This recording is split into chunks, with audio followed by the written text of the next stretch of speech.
ಮಾತಲ್ಲಿ ವೈರಾಗ್ಯ ಸರಿಯಲ್ಲ, ಇರುವಾಸೆ ಹೇಳೋದು ತಪ್ಪಲ್ಲ. ಒಲದಿಂದ ಬಂದಾಗ ಹೆಣ್ಣನ್ನು ದೂರಕ್ಕೆ ನೂಕೋನು ಗಂಡಲ್ಲ.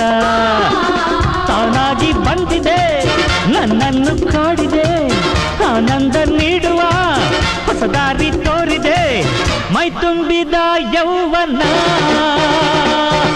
ನಗುವಾಗ ಹೂವಂತೆ ನಗುವೆ, ಸಿಡಿದಾಗ ಹುಲಿಯಂತೆ ಬರುವೆ. ನಾ ಸ್ನೇಹಕ್ಕೆ ಸೋಲುವೆನು, ನಾ ಪ್ರೇಮಕ್ಕೆ ಮಣಿಯುವೆನು. ನಾ ಸ್ನೇಹಕ್ಕೆ ಸೋಲುವೆನು, ನಾ ಪ್ರೇಮಕ್ಕೆ ಮಣಿಯುವೆನು. ಅನ್ಯಾಯ ಕಂಡು ಬಂದಾಗ ಸಿಡಿಲಾಗಿ ನಾ ನಿಲ್ಲುವೆ.